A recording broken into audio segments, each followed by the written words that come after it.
Seigneur, ouvre mes lèvres, et ma bouche publiera ta louange. Bonjour, bienvenue dans cette deuxième partie de cette initiation à la liturgie des heures. Après avoir, dans la première partie, rappelé le sens des offices, nous allons maintenant essayer d'apprendre à s'associer à des offices, avec comme principal sujet le fait de psalmodier et de savoir s'unir à la psalmodie avec une communauté. Dans cette séance, nous allons apprendre à dire les psaumes selon différents modes, selon la façon dont ils sont dits dans les différentes communautés. Nous allons voir comment ils peuvent faire l'objet d'alternance avec des solistes ou différents groupes ou sous-groupes. Et puis, nous serons surtout sensibles à la question du rythme d'ensemble, à la respiration, à l'équilibre global des psaumes. Donc ça sera l'objectif de cette séance et on entrera plus dans le détail après de vraiment toutes les parties d'un office dans la séance suivante. Et puis il y aura bien sûr beaucoup de pratiques de cette psalmodie. Selon les communautés, vous découvrirez que les psaumes peuvent être soit lus, soit chantés recto tono, c'est-à-dire sur une seule note. Là, je chante recto tono. Ou ils peuvent être chantés avec des mélodies simples. Par exemple, je chante avec une mélodie simple. Pour vous donner un exemple. Voilà. Ce qui va être commun à ces trois façons de faire, ça va être le rythme, qui va être un rythme régulier, avec la même longueur pour chaque syllabe, pour que toute l'assemblée puisse s'associer au rythme sans être dépendant de l'interprétation ou de la surinterprétation que peut en faire un animateur principal. Le but étant que les psaumes puissent être bien récités ensemble par tous les participants.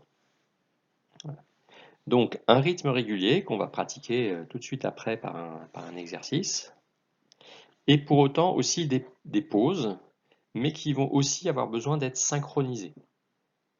À la fois, ces pauses ont quelque chose de naturel, puisqu'elles correspondent un peu à une respiration entre différentes parties, mais elles sont aussi codifiées.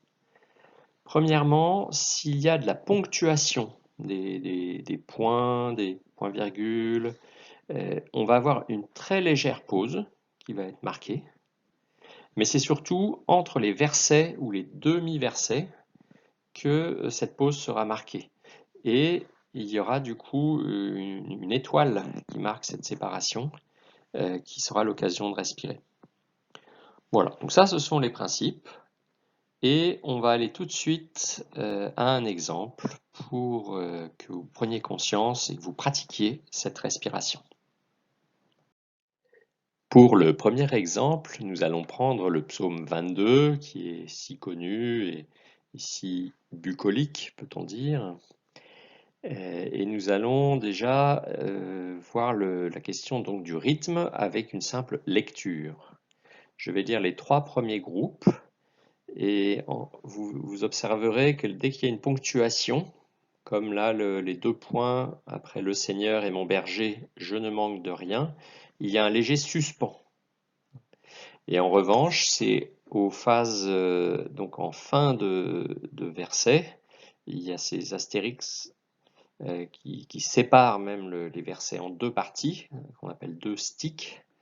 Et bien, entre les deux sticks, nous allons marquer une pause qui va être le temps d'une respiration, donc quelque chose de naturel qui va être facile à suivre pour tout le monde. Donc je le lis une première fois, vous écoutez bien, et je le relirai une deuxième fois pour qu'on le dise tous ensemble. Le Seigneur est mon berger, je ne manque de rien.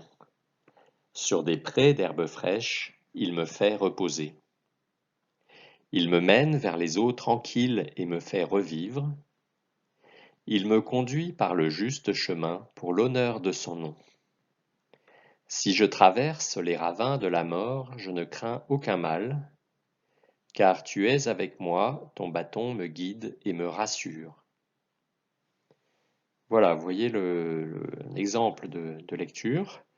Et donc je vous propose, on va prendre l'ensemble de ce qui est écrit là, à ce rythme de lecture, ensemble.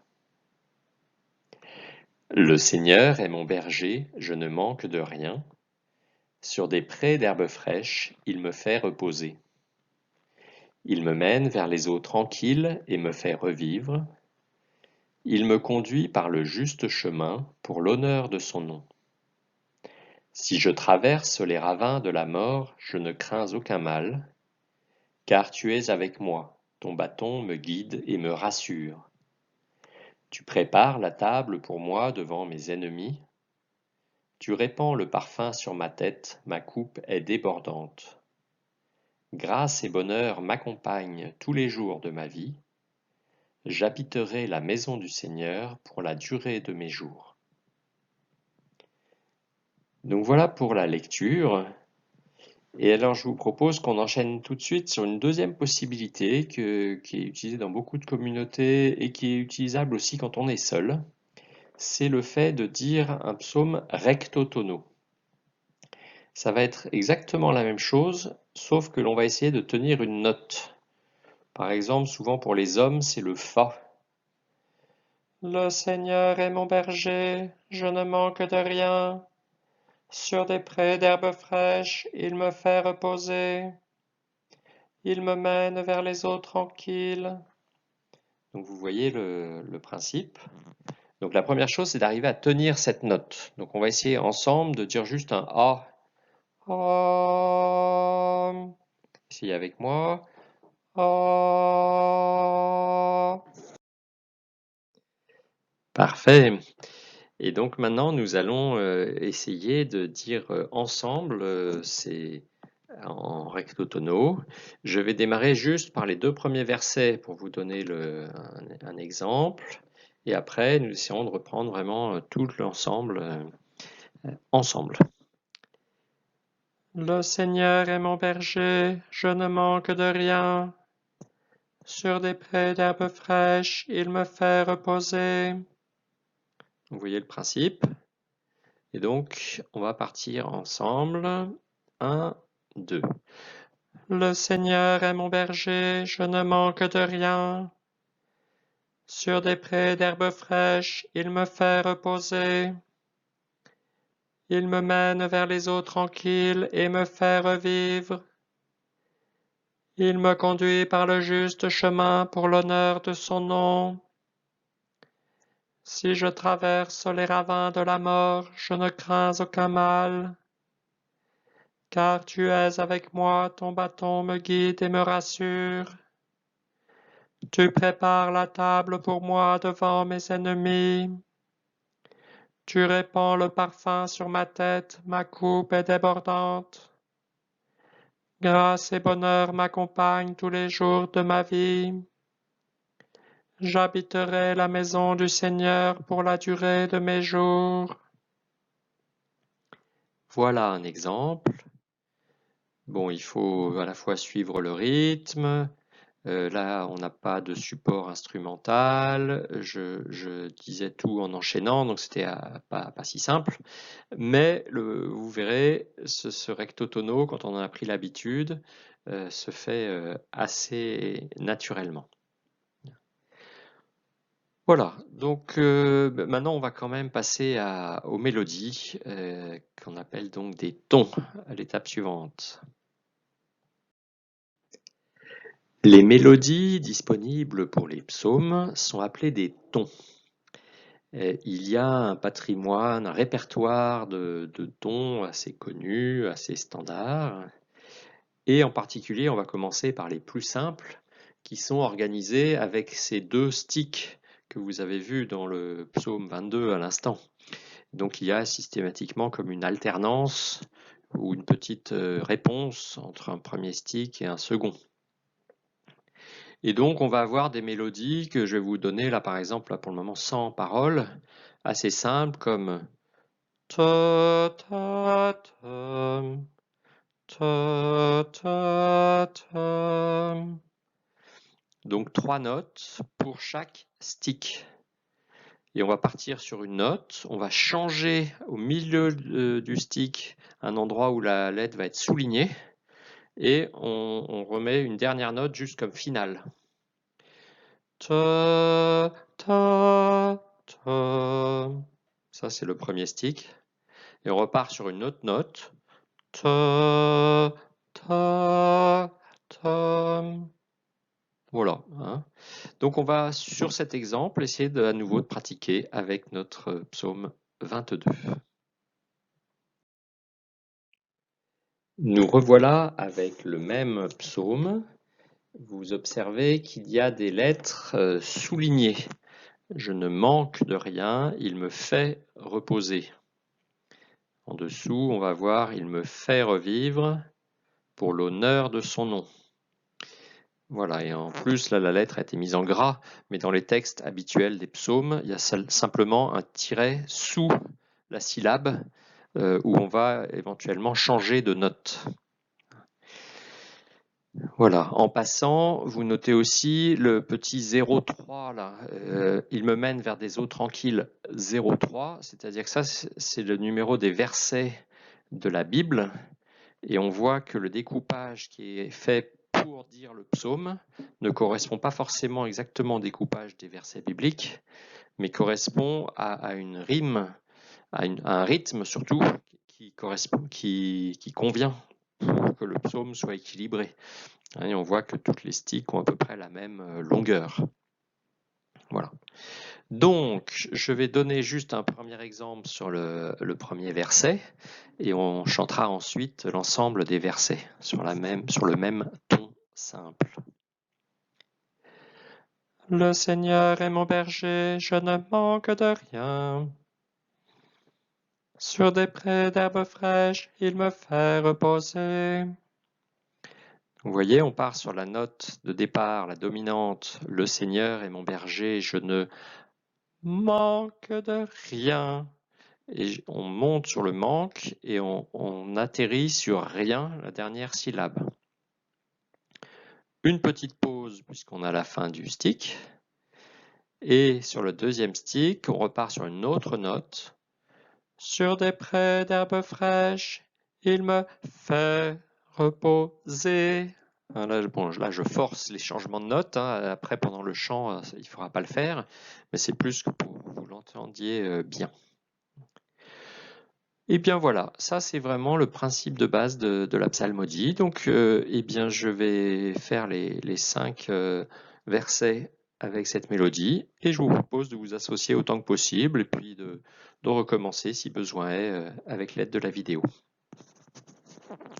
Oh, le Seigneur est mon berger, je ne manque de rien. Sur des prés d'herbes fraîches, il me fait reposer. Il me mène vers les eaux tranquilles et me fait revivre. Il me conduit par le juste chemin pour l'auteur de son nom. Si je traverse les ravins de la mort, je ne crains aucun mal. Car tu es avec moi, ton bâton me guide et me rassure. Tu prépares la table pour moi devant mes ennemis. Tu répands le parfum sur ma tête, ma coupe est débordante. Grâce et bonheur m'accompagnent tous les jours de ma vie. J'habiterai la maison du Seigneur pour la durée de mes jours. Voilà pour cet exercice. Nous venons de réaliser un bon exercice avec le psaume 22, recto tono, puis avec un ton simple. Pour être au niveau des offices qu'on trouve de façon classique dans les communautés, il nous manque une chose importante, c'est la notion d'alternance. Vous avez vu que quand on chante en continu tout le psaume, eh bien tout simplement on risque de manquer d'air. parce que bah, c'est assez exigeant de bien prononcer d'une part, de bien chanter d'autre part. De ce fait, rien que déjà dans un objectif de mieux respirer, il y a une alternance qui se fait et qui se fait verset par verset. Donc on va avoir les deux premiers sticks, donc le premier verset qui vont être chantés par quelqu'un, et le verset suivant qui va être chanté par d'autres, et ainsi en alternance. Alors les types d'alternance sont assez classiques, c'est soit il y a un soliste qui prend un verset et tout le reste de l'assemblée qui prend le second verset, et puis l'alternance se poursuit ainsi, soliste, assemblée, soliste.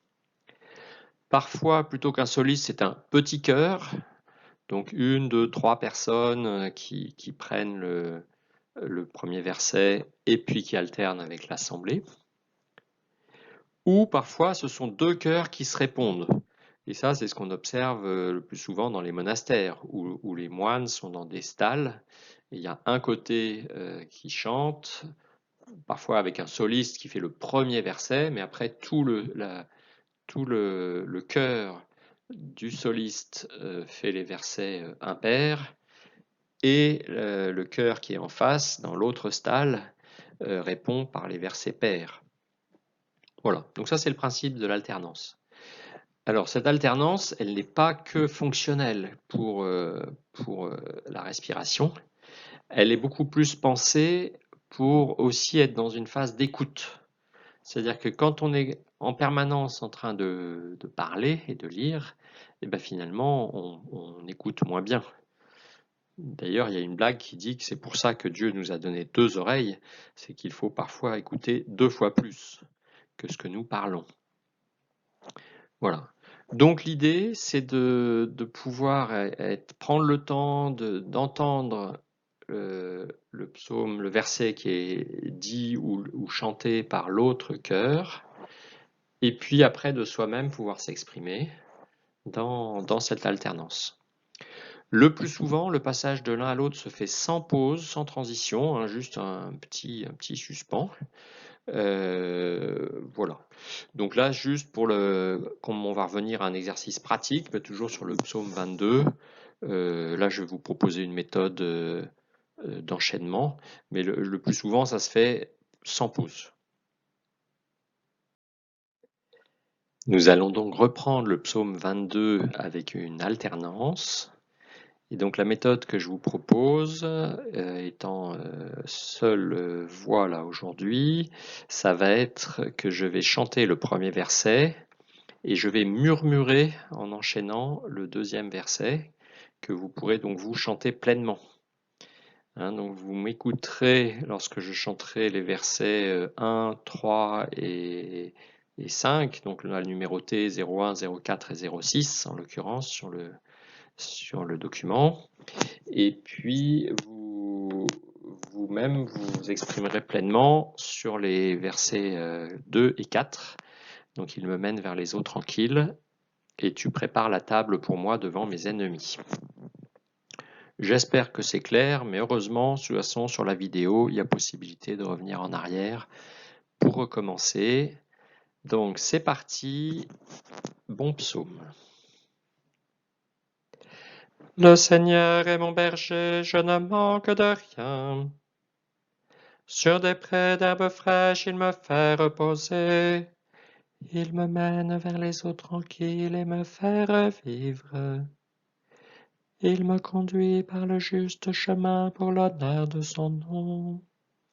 Si je traverse les ravins de la mort, je ne crains aucun mal.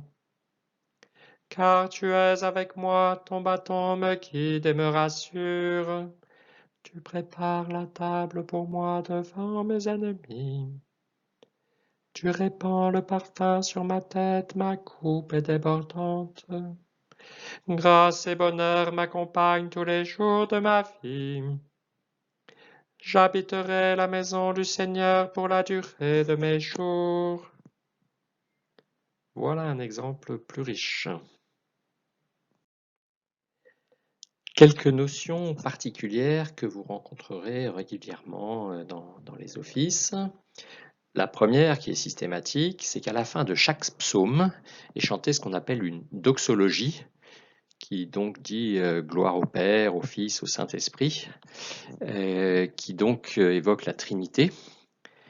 Donc ça rappelle ce qu'on disait dans la première partie, là, que les psaumes qui sont de l'Ancien Testament sont assumés comme étant chrétiens. Et donc quelque part, on dit un psaume, mais on rend grâce au Père, au Fils et au Saint-Esprit pour ce psaume que nous venons de chanter. Voilà. Et donc, une doxologie, quand on a un psaume à un ton à deux sticks, comme on vient de le faire jusqu'à présent, il va être sur 2 lignes, et on va le lire de la même façon. Gloire au Père et au Fils et au Saint-Esprit, pour des siècles et des siècles. Amen. Hein, parce que vous voyez que sur le souligné, sur le Fils d'une part, et sur le 2e siècle d'autre part. Voilà, donc ça va être une habitude. À la fin de chaque psaume, même quand c'est pas écrit, eh bien, on va dire la doxologie, gloire au Père, au Fils et au Saint-Esprit, pour les siècles et des siècles. Amen. Voilà. Deuxième chose qu'on va retrouver dès l'exercice suivant, ça va être la notion de flex. Parfois, vous voyez un flex avec une petite étoile, une petite croix. Parfois, il y a une première partie de verset qui est mise à part, comme si c'était un peu une introduction. Et alors, en termes de mélodie, on ne va pas la chanter. On va dire « Je laisse la mélodie, l'introduction, et après je reprends ma mélodie, comme d'habitude. » Voilà, donc le flex, c'est une façon de mettre une partie du verset à part, un peu en réserve, et elle ne rentre pas dans la mélodie normale du ton. Elle a une mélodie un peu spéciale. Voilà. Bon, le dernier point, c'est que parfois, vous verrez, un même psaume peut être écrit soit avec des versets coupés en 2 lignes, 2 sticks, comme nous l'avons vu là dans le psaume 22, mais juste l'exercice suivant, nous allons avoir un verset qui va être coupé sur 4 lignes, mais avec pour autant un astérisque au milieu. Ce qui fait que même si c'est écrit sur 4 lignes, on peut considérer qu'il faut le chanter comme sur 2 lignes. Voilà, donc ça, on va comprendre avec l'exercice juste après. Voilà un nouvel exemple avec le psaume 26. Et donc avant de le chanter, eh bien, on va bien regarder, observer les éléments qu'on a évoqués dans la slide précédente. Tout d'abord, là, on a 2 versets, enfin 2 strophes, 1, 2. Il y en a plusieurs dans le psaume complet. Et à la fin, gloire au Père, au Fils et au Saint-Esprit. Hein, donc la doxologie sur 2 sticks, tel qu'on vient de l'évoquer. Deuxièmement, avec le petit symbole bleu, vous voyez l'astérix. Cette astérix, qu'est-ce qu'elle signifie? Elle signifie que on a découpé le verset 1 en 2 sticks. Le Seigneur est ma lumière et mon salut, de qui aurais-je crainte? Il faudrait presque lire comme si c'était une seule ligne. Et le Seigneur est le rempart de ma vie, devant qui tremblerai-je? 2e ligne, hein, donc 2 sticks. Et donc on va pouvoir utiliser une mélodie à un ton à 2 sticks, comme on l'a utilisé jusqu'à présent, avec cette ligne. Et donc ça va donner « Le Seigneur est ma lumière et mon salut, de qui aurais-je crainte? Le Seigneur est le rempart de ma vie, devant qui tremblerai-je? » Donc vous avez vu que j'ai bien fait considérer comme s'il n'y avait que 2 lignes. Et on va changer de note, on ne va pas changer sur lumière, on va changer sur de qui aurais-je crainte, avec le qui là qui est souligné. Et pour le 2e stick, pareil, on ne va pas changer sur le rempart de ma vie, mais devant qui tremblerai-je? Je le refais une autre fois. Le Seigneur est ma lumière et mon salut, de qui aurais-je crainte? Le Seigneur est le rempart de ma vie, devant qui tremblerai-je? Voilà. Dans le verset 2, on va laisser de côté la partie qui est en jaune fluo. Et si on regarde la fin, on a bien eux, ce sont eux mes ennemis, mes adversaires, Astérix, qui perdent pied et succombent. Donc là, on a deux versets classiques de Stick. Ce sont eux mes ennemis, mes adversaires, qui perdent pied et succombent. Voilà. Donc là, on va dire ces deux derniers sticks sont classiques. Ce qui est nouveau et qu'on a évoqué dans la slide d'avant, c'est en jaune fluo, c'est ce qu'on appelle le flex, avec une petite croix à la fin pour le repérer. Cette partie, on ne va pas faire de mélodie dessus. On va juste dire « Si des méchants s'avancent contre moi pour me déchirer », et on marque une petite pause. Et on enchaîne après avec la vraie mélodie sur la fin de la strophe. Voilà. Bon, ça fait trois notions nouvelles qui se complètent, donc j'ai conscience que c'est un peu riche, mais c'est pas grave, il faut avancer dans la vie. Et je chante du coup l'ensemble et je vous laisserai faire un petit retour arrière si vous voulez vous y associer. Oh. Le Seigneur est ma lumière et mon salut, de qui aurais-je crainte? Le Seigneur est le rempart de ma vie, devant qui tremblerais-je? Si des méchants s'avancent contre moi pour me déchirer, ce sont eux mes ennemis, mes adversaires, qui perdent pied et succombent. Gloire au Père et au Fils et au Saint-Esprit, pour des siècles et des siècles. Amen. Voilà, nous avons presque chanté le premier psaume entier avec quelques difficultés.